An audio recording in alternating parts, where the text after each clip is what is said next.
Hi folks, Modelling Mark here again. In this video I'm going to be tackling the table for the universal pillar tool. This is the last component for the basic pillar tool, and that'll see the tool substantially completed. Of course it can't do anything until I've made all the attachments, but they'll come in a later video. The table itself is fairly straightforward, although it is very time consuming. So I've sped up a lot of bits as usual, and I've cut out a lot of the tedious repetitive machining. Anyway, sit back and enjoy.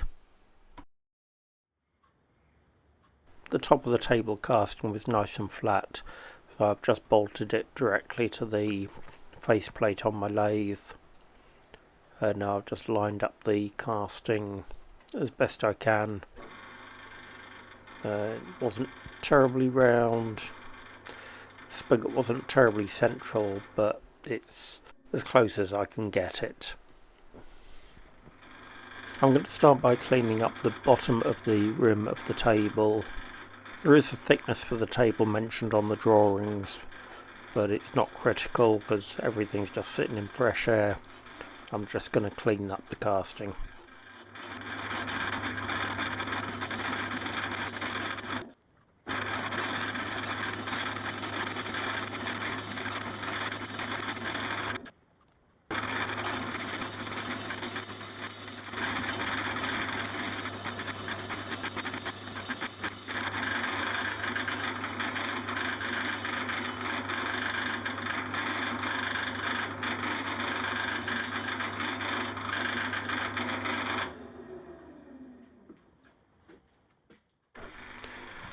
Right, now I'm going to give the spigot some attention. This needs turning down to 3/4 of an inch. You may notice that the tool post is turned round at a slight angle. This is just so I can get the point of the tool into the corner of the spigot a bit better.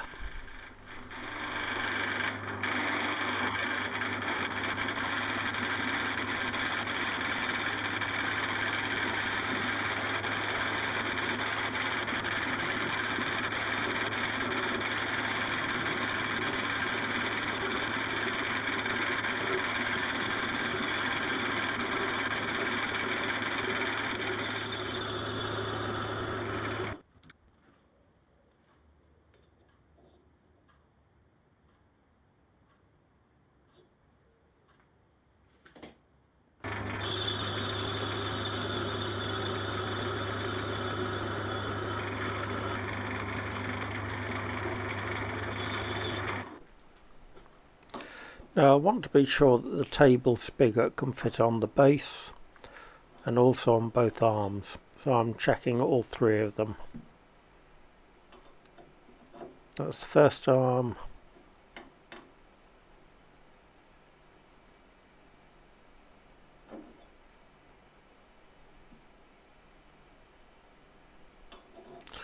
and that's the second arm, and yeah, we've got a nice sliding fit, so I'm happy with that.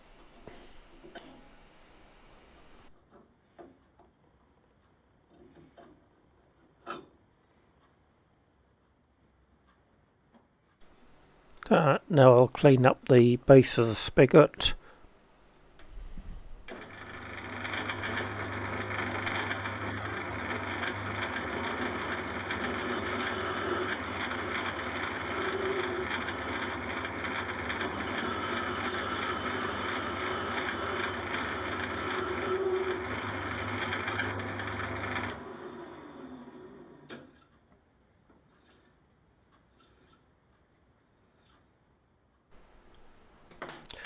Now to clean up the end of the spigot. Again, the drawings do have a dimension for the length of the spigot, but I've just left it as long as possible. All I've done is cleaned up the end until I got a nice clean finish.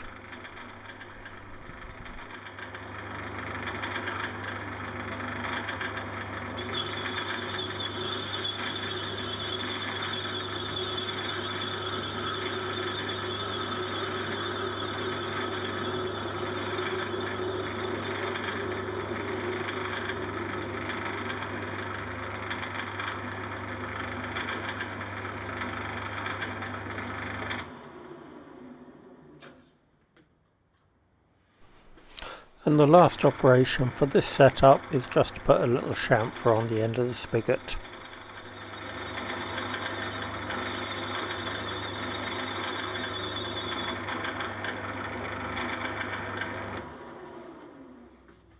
I've taken the table off the faceplate now and turned it round and mounted it in a 19mm ER32 collet. So that should keep it running nice and concentric. Now I can turn my attention to the rim and the face of the table. First of all, I'll turn off the rim. I will actually take the diameter down to the size specified on the drawing, which is 6 inches.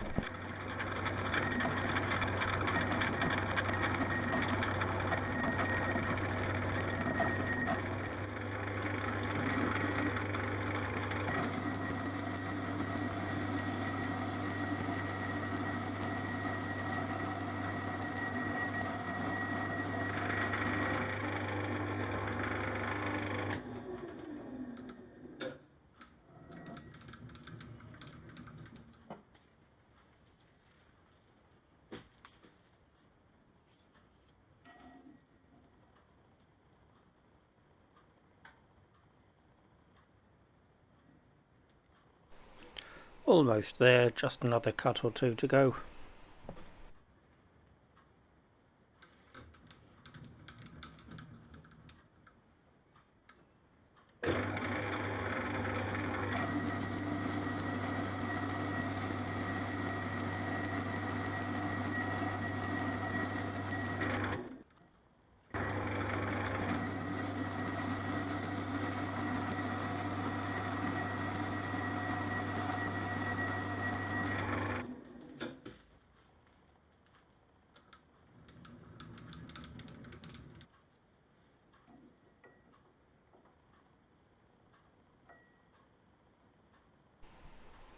That's measuring 6 inches, so that'll do for that one.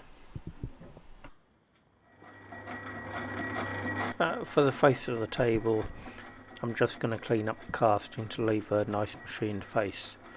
I'm not going to worry about any particular dimension because it really doesn't matter.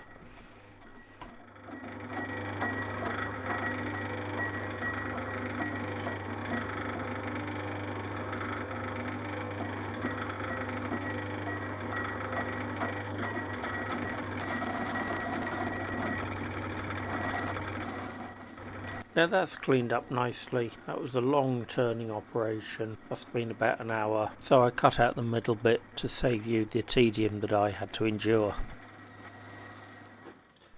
I'll just add a chamfer to the top and the bottom of the rim of the table.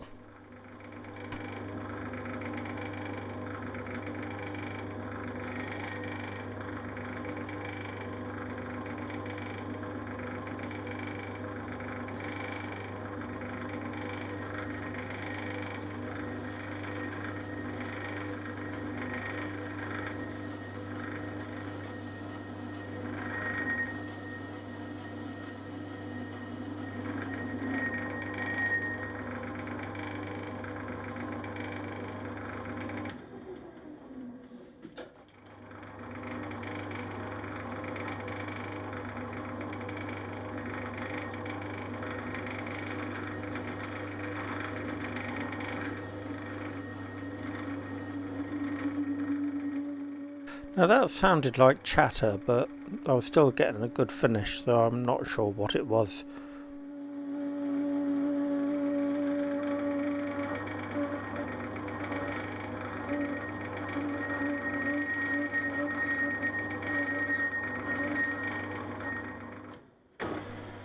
The last operation on the lathe is to drill and ream a 7/16 hole down the centre of the table. I'm not sure if it needs to be an accurate hole, but I'll ream it because I can.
The last machining operation is to mill out the slots. Now the drawing says mill them out to 5/16 of an inch, which is about 8mm. However, the slots are actually cast a bit wider than 8mm. I've got a 10mm cutter in the mill, and I was only just managing to clean up the slots. So they were just fractionally under 10mm. So a bit over the drawing, but it doesn't matter. You can probably see I've got the table mounted in a collet block. So it's fairly easy to slacken off the collet and just rotate the table round so I can keep it fairly concentric. So I want the slots as axial as I can manage, although because they were very tight on the machining allowance I could only just clear out the slots with a 10mm cutter. I did have to adjust the slots a little bit, and they're not quite axial, but you can't tell by eye.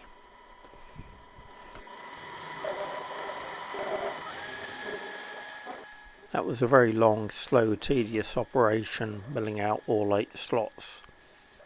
So I'll cut the video there because there's nothing to be gained by watching me wind a table in and out.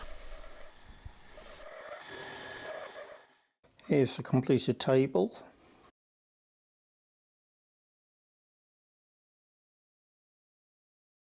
In the book it suggests you can put graduations every degree round here, but I can't ever see me using that, so I'm not going to bother. It sounds very tedious.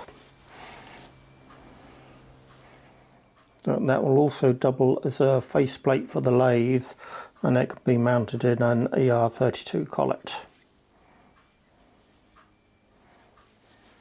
Alright, here's the tool as it stands. Screwed to an old cutting board.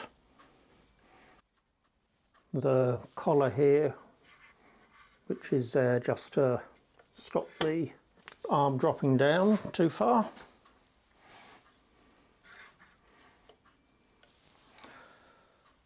I don't think I've videoed that. It's a very simple thing to make. It's just a very fat washer and a thumb screw. And the kit had steel for the thumb screw, but I replaced it with brass. These are purely temporary. I'm going to make ball handles for it. I haven't started them yet, so these are just here as a stopgap.